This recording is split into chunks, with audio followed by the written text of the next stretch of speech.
Hello everyone, welcome back to my channel. If you're new here, my name is Caitlin, and on this channel I upload all sorts of videos relating to true crime, education and psychology related topics.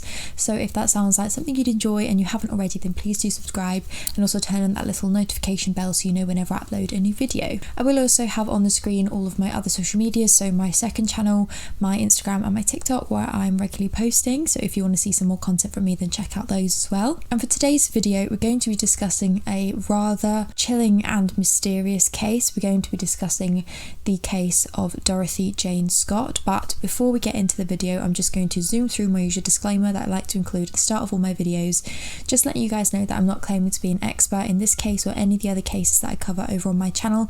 I'm simply relaying the information I'm able to find myself through research of certain sources on the internet, and because only certain sources are accessible to me, it means I may get things wrong, leave things out or mispronounce things. I apologise if I do any of those things. I'm not trying to cause anyone any harm or an injustice.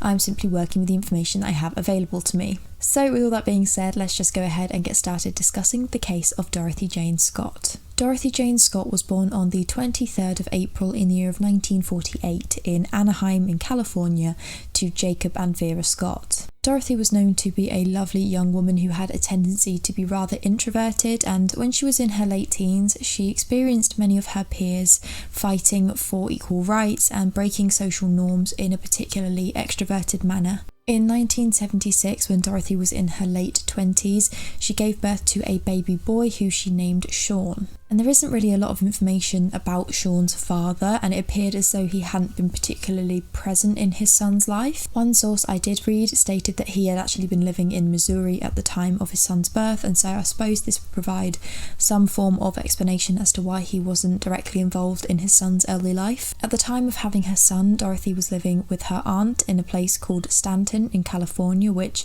was around 20 minutes outside of Anaheim. She worked at a number of secretary roles in local stores, all of which were located particularly close to where her parents had lived at the time, and because of this she would often leave Sean with her mother and father while she went to work. From what I can gather as well, Dorothy's father had co-owned one of the stores that she was working in, so she was rather well known and thought of quite positively by her co-workers. They deemed her as being incredibly dependable and strong-willed, as well as having a gift for organisation. They saw her as an incredibly attentive mother who cared deeply for her son, as well as being a loyal friend and a strong believer in her Christian faith. They stated that she had never really been one to go out drinking or do any form of drugs, and that she spent all of her free time either working with her son or attending her local church. Dorothy's case begins on the 28th of May in the year of 1980, when 32-year-old Dorothy had headed to her parents' house to drop off her son, something that had become a routine for the days that she had to work. That day, she was scheduled to work at Swingers Psych Shop, the company that her father had once co-owned, and she told her mother that she would be slightly late picking up Sean that evening because there was a staff meeting scheduled at around 9 p.m. It appeared that nothing unusual had happened during her shift at Swingers. That was until the staff meeting later that evening. During the meeting, one of the employees in the store named Conrad Bostron had appeared to have started to look rather unwell. His colleagues soon became aware of a patch of red swelling that had appeared on his arm, and they soon realised that he would need some form of medical attention. And so Dorothy and another employee named Pam had left the staff meeting a little early to take Conrad to the nearby hospital. On the way, Dorothy had stopped off at her parents' home to let them know what was going on and that she wasn't entirely sure when she'd be back to pick up Sean. When Dorothy had left her parents' house and headed to her colleagues in the car, they noticed that she had changed the scarf she was wearing from a black scarf to a red one. But from here, they headed straight to the UC Irvine Medical Center. It's known that Dorothy and Pam had sat in the hospital's waiting room while Conrad was being seen to by a doctor, and they soon learned that the red swelling on his arm had actually been a black widow spider bite. Pam had been in the company of Dorothy the entire time that they had been inside the hospital, aside from when it had gotten to around 11 p.m, when Dorothy had gone to the bathroom as Conrad and Pam had gone to get Conrad's prescription filled. Dorothy had told the pair that she would go and pull the car up in the front of the hospital once she'd been to the bathroom so that they could just climb straight in and head home. But this would be the last time that Dorothy Scott was seen alive. Once Conrad and Pam had picked up the prescription given to Conrad to treat the spider bite, they'd headed to the hospital entrance to wait for Dorothy to bring the car around. Around 20 minutes later, they were stood outside and they'd spotted Dorothy's car. She had been driving a white 1973 Toyota station wagon at the time. But when they'd spotted the car, they realised that the vehicle was driving directly towards them with the headlights shining directly at them. The vehicle was speeding and showed no signs of slowing down, but before long it had just sped past the pair so quickly that neither of them could see who was in the driver's seat. The pair had been completely baffled about what they'd just witnessed, and so they ended up waiting for another few hours at the hospital in the hopes that there would be some normal explanation. Perhaps they had simply witnessed someone else's car, or that Dorothy had to speed home for an emergency and that she'd be returning to pick them up. But when they realised that there had been no sign of Dorothy for quite some time, the pair ended up using the phone located inside the hospital to call Dorothy's parents, and they soon learned that she hadn't returned home to pick up her son. Pam and Conrad had been completely lost as to what to do next and couldn't help but feel overly concerned for their friend since it was entirely out of the ordinary, and so they decided that they would ring up the local police department to attempt to report Dorothy as a missing person. But because of the nature in which they had last seen her and the fact that she was an adult, they'd gotten the impression that the authorities had not been particularly concerned for Dorothy's whereabouts at this time. At around 4:30 AM the following morning, several hours since the last sighting of Dorothy, authorities had received a tip that her car had been discovered around 10 miles away from the hospital in Santa Ana. The car had been found parked in an alleyway and set on fire, and this is when the police had realised that something concerning may have happened to Dorothy Scott. The main theory initially considered by the authorities had been that she had been the victim of a kidnapping, where her abductor had driven her in her own car to Santa Ana before destroying the vehicle. The authorities had started digging into Dorothy's personal life to establish whether there was anything of interest in relation to the investigation into her disappearance, and this is when they discovered something rather unsettling. As it would turn out, in the months prior to her disappearance, Dorothy had started receiving phone calls from an unidentified man. It wasn't known exactly what had been said in every single phone call that she'd received, but they were known to be rather unsettling in nature, with the man on the other end sometimes simply ringing to express his undying love for her, while other times telling her that he wanted to kill her. Before long, the unknown caller had taken the obsession a step further. He would ring her and begin to describe details of her own life that he shouldn't have known, things like what she'd been wearing at that exact moment in time or where exactly she'd been earlier on in the day. Dorothy's mother had been aware of these phone calls, and she told the authorities that she remembered one phone call specifically that had terrified Dorothy. In this particular phone call, the man had told her that he wanted to chop her up into bits so no one would ever find her. As a result of these phone calls, Dorothy had allegedly become rather fearful of being alone either at work or at home, as she had this constant fear that someone was watching her. In the week prior to her disappearance, her fear had gotten so bad that she'd actually started taking karate lessons in an attempt to be able to defend herself if it was ever needed. She'd even spoken to a few friends about the possibility of her buying a gun for protection. Something extremely chilling that had occurred in this case had been that these disturbing phone calls from this unknown man had not stopped once Dorothy had disappeared. Dorothy's parents had told the police that they first received a phone call at their home a week after the disappearance of their daughter, when Vera had been home alone. In this phone call, the man had first said, "Are you related to Dorothy Scott?"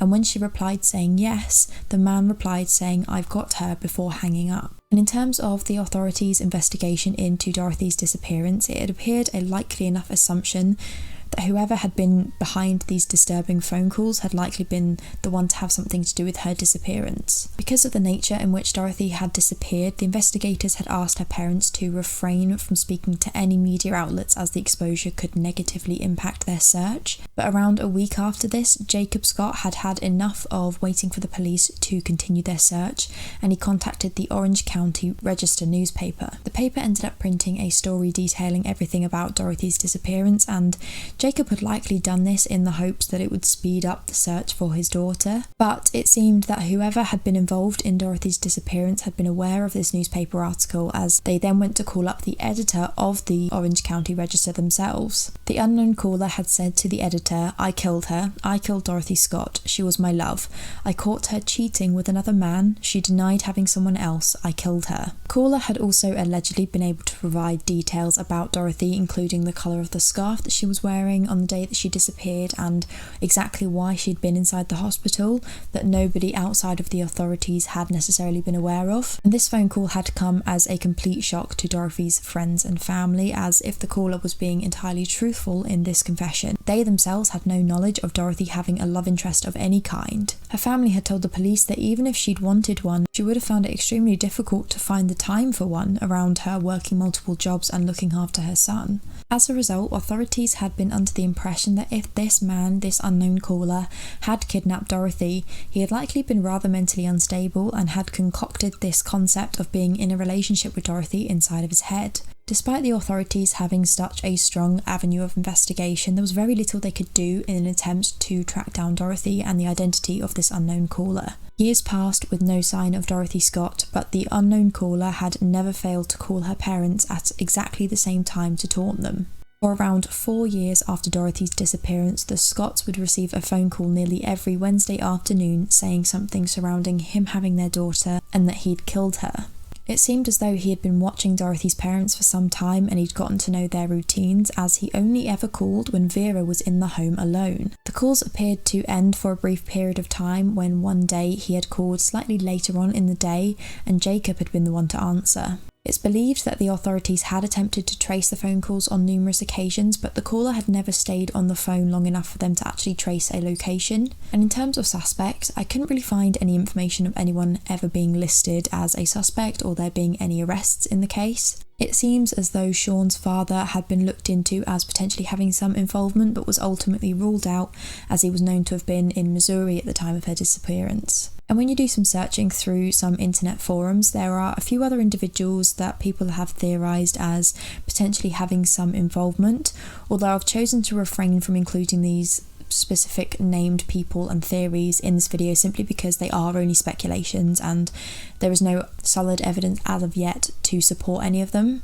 And then on the 6th of August 1984, a set of human remains and dog remains were found side by side in a construction site located just off of Santa Ana Canyon Road. There was not really a lot of information anywhere surrounding the dog bones, so I'm afraid there's not really a lot of answers revolving around this specific factor in the case. But around a week after the discovery of these remains, a comparison of dental records had led to the official identification of the remains as being that of Dorothy Scott, and it was confirmed that her death had been a homicide. Although apparently an exact cause of death could not be determined due to the condition of her remains, a closer examination of the area surrounding where the remains were found had led to the authorities discovering a ring and a watch that Dorothy's parents had confirmed to have belonged to their daughter. At the end of August in 1984, a memorial service was held in memory of Dorothy Scott, and despite her family having some sense of relief that they had some answers in her case, they sadly did not get any peace from these harassing phone calls. The unknown caller continued to regularly call the Scott home, although it's not entirely known exactly how long these continued for.